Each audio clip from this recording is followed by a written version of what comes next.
नमस्ते, स्वागत है आप सभी का Sanskrit hub by Pankaj sir में। और हम जो पढ़ रहे थे उसी पढ़ते पढ़ते आ गए हैं हम संधि के पास।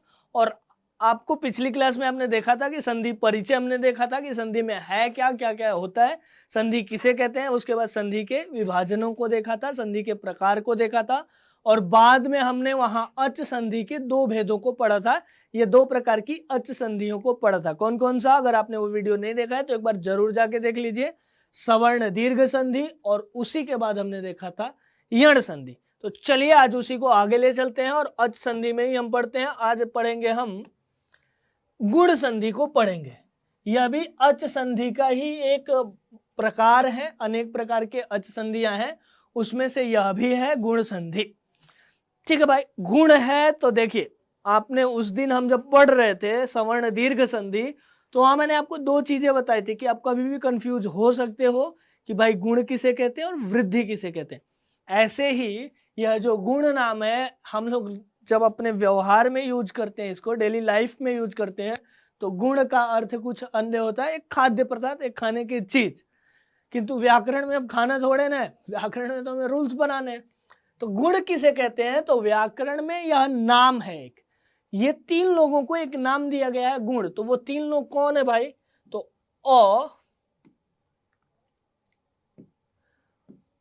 अ, ए और ओ, ये तीन लोग हैं। इन तीनों लोगों को एक नाम दिया गया है गुण। तो आपको कभी भी कहा जाए कि गुण होगा, अर्थात क्या होगा? गुण होगा, इसका मतलब होता है कि ओ होगा या तो ए होगा या ओ होगा। जैसे उस समय हम पढ़ रहे थे कि वृद्धि, तो वृद्धि किनको नाम दिया गया था? तो वृद्धि भी तीन लोगों को नाम दिया गया था, आ, ऐ और औ। इन तीन लोगों को नाम दिया गया था वृद्धि। और अ, ए और ओ, इन तीनों का नाम है गुण। तो गुण अगर नाम है, ये नियम कैसे बनता है, चलिए गुण संधि को देखते हैं। तो गुण संधि में होगा क्या? तो गुण संधि में हमेशा दो लोग जब आपस में जुड़ेंगे तो उन दोनों के जुड़ने के बाद जो बदलाव आएगा वो या तो अ हो सकता है, या तो ए हो सकता है, या ओ हो सकता है। चलिए तो अब देखते हैं, नियम पढ़ते हैं भाई, थोड़ा सा इसके बारे में देख लेते हैं। परिभाषा देखते हैं कैसे है। तो परिभाषा आपकी बन सकती है, क्या परिभाषा बनेगी? कहा जा सकता है अवर्ण के बाद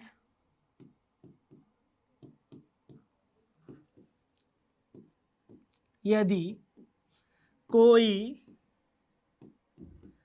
अच वर्ण आता है तो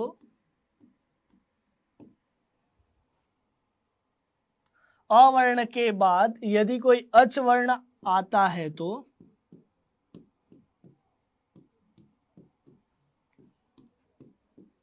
गुण संधि होगी।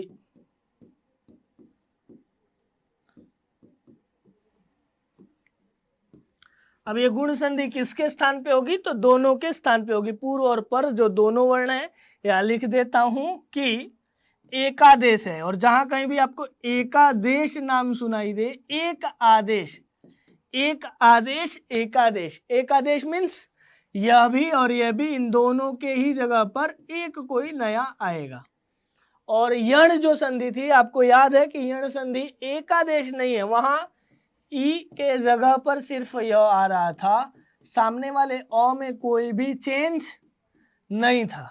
किंतु यहां जब होगा तो इसके भी जगह पर और इसके भी जगह पर कोई एक आदेश ही होगा। ठीक है, क्लियर है? अभी इससे भी हमें परिभाषा समझ में नहीं आई है तो थोड़ा सा आगे देखते हैं। चलिए अब नियम देखते हैं भाई, क्या है नियम? कह रहा है अवर्ण हो, अवर्ण हो तो उसके बाद कोई भी अच हो। अब हमें पता है कि अ के बाद अगर अ आता है तो आ हो जाएगा, तो वो वर्ण नहीं होगा। आगे क्या हो सकता है? ई, उ, री, री। ठीक है, इन चारों के बारे में ही आप सिर्फ बात कीजिए। अच में भी आप बस इन चारों का ही नाम लीजिए। क्यों? क्योंकि आगे जाकर के अन्य संधि एक और हो जाती है, इसलिए सिर्फ और सिर्फ अच कहने से गुण गुण संधि में सिर्फ और सिर्फ आप इन चारों का ही एग्जाम्पल्स लेंगे। ठीक है, चलिए कह रहा है तो अब क्या होगा, अ और ई जब इन दोनों को जोड़ेंगे या अ के साथ ऊ जुड़ेगा या अ के साथ री जुड़ेगा तो क्या होगा, अ प्लस ई इज इक्वल टू ए, अ प्लस ऊ हो जाता है ओ। और एक चीज आप लोग याद रखिएगा कि जब कहीं पर री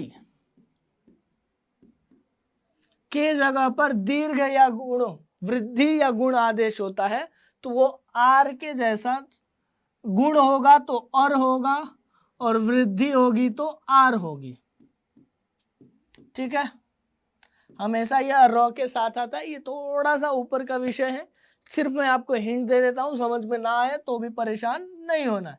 लेकिन जब कभी भी ऐसा कंडीशन आ जाए कि भाई इनके और इन दोनों के जगह पर गुण करना है तो सिर्फ और सिर्फ इनके जगह पर गुण क्या होगा, अर होगा।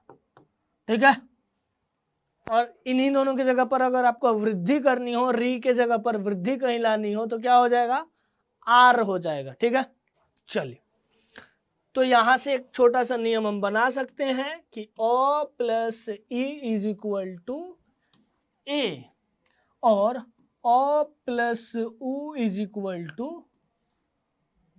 ओ। चलिए इसके एक एग्जांपल्स देखते हैं, कुछ एग्जांपल्स देखें। इस नर प्लस इंद्र में, नर प्लस इंद्र में क्या बना है, यहां ओ है और सामने यहां ई है। जब इन दोनों को जोड़ा गया तो क्या बनेगा, ए, अ प्लस ई बनेगा क्या, ए, हो गया क्या, नरेंद्र। ऐसे ही अ और यहां पे है ई, जोड़ने कर क्या बनेगा, ए, नरेश, अ प्लस ई। चलिए ऐसे ही अ और ऊ को जोड़ा तो ओ बनता है, बनेगा ज्ञानोपदेश। ज्ञान प्लस उपदेश बनेगा ज्ञानोपदेश। अ और ऊ मिल करके क्या बनते हैं, अ और ऊ को जोड़ने पर बनता है ओ। ऐसे ही आ और ऊ जब जोड़ा जाता है, इन दोनों को भी अगर आप जोड़ रहे हैं तो क्या बनेगा, आ और ऊ, इन दोनों को भी जोड़ेंगे तो आ प्लस ऊ बराबर भी वही होता है जो अ प्लस ऊ। यहाँ जो नियम बना था यहाँ आप आ को भी जोड़ सकते हैं। ठीक है, चलिए तो आ और ऊ बराबर भी ओ, तो महा प्लस उत्सव हो जाता है महोत्सव।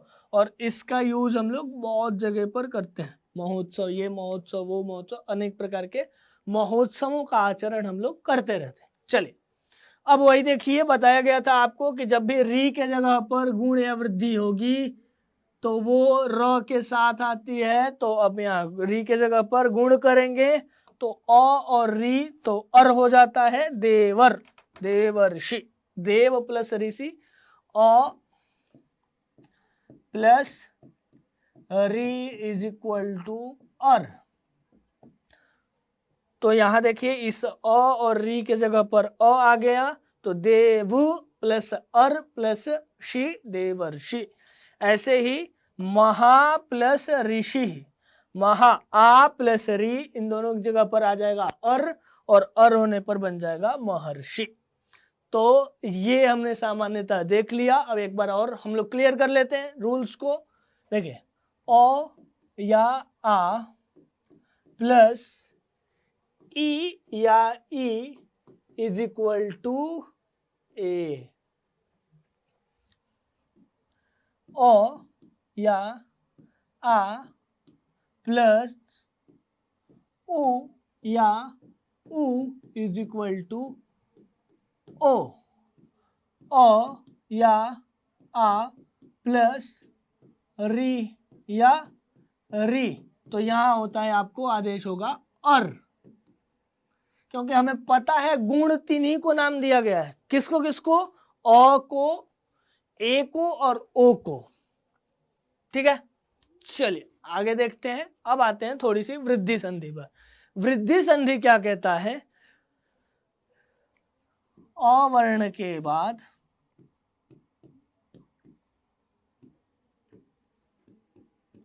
अवर्ण के बाद यदि कोई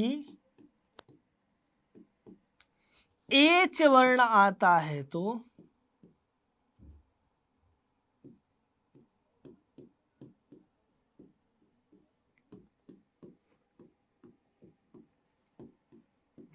वृद्धि संधि होगी या वृद्धि एक आदेश होगा।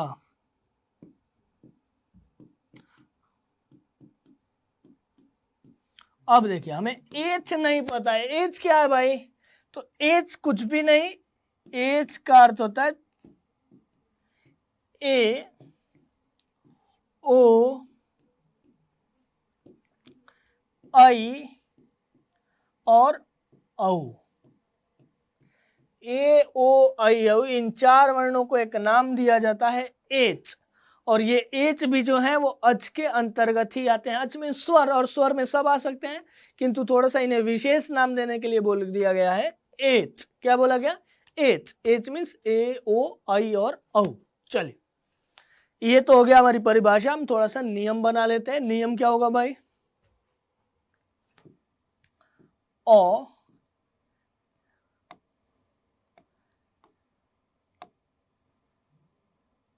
या आ के बाद अगर आपको ए ओ आई या औ दिखाई देता है तो सेम यहां भी चलाएगा। तो इनके जगह पर इन दोनों के जगह पर आई औ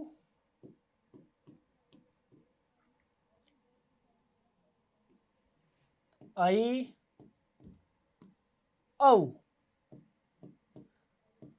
अर्थात अ या आ प्लस ए आई, अ या आ प्लस ओ तो औ, अ या आ प्लस आई तो मिलकर के भी बनेगा आई, और अ या औ प्लस अ या आ प्लस औ तो मिलकर के बनेगा औ। अभी कुछ एग्जांपल्स देखेंगे, उनसे और क्लियर हो जाएगा। तो सामान्य नियम इसका यही है। चलिए एग्जांपल देखते हैं, क्लियर होता जाएगा। एक अ है, सामने होगा ए, अ और ए मिलकर के बनता है आई, हमारा हो गया एक एक, एक प्लस एक, एक एक। ऐसे ही अ है और आई है, इन दोनों को जोड़ने पर बनेगा आई। तो माता प्लस आई मतई। आ है और ए है, आ प्लस ए बराबर भी आई ही होता है, तो सदैव।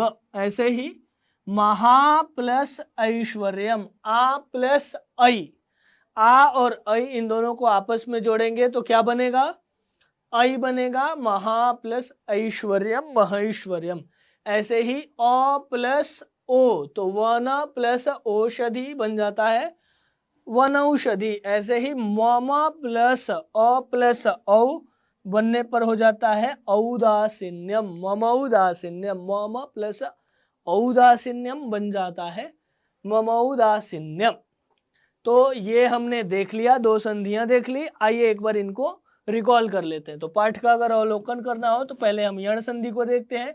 यण संधि क्या कहता है? ई इक प्लस अच, लेकिन यह असमान हो तो इक के स्थान पर यण आदेश होता है। ये हमने देखा था। उसके बाद हमने देखा ई उ अ ई उ री री प्लस सेम अ ई उ री इज इक्वल टू इनकी ये सवर्ण दीर्घ। उसके बाद हमने गुण को देखा, अ प्लस अच, लेकिन इस अच में भी ई उ री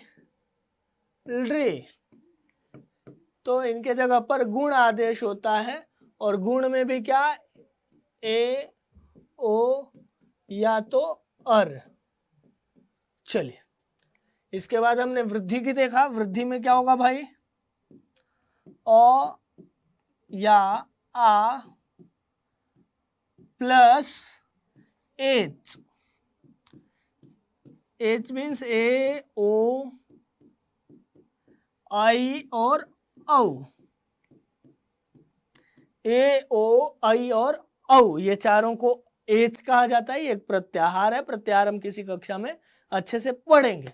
तो इनको जोड़ने पर भी वृद्धि आदेश होता है, और वो वृद्धि क्या होगा, आई औ।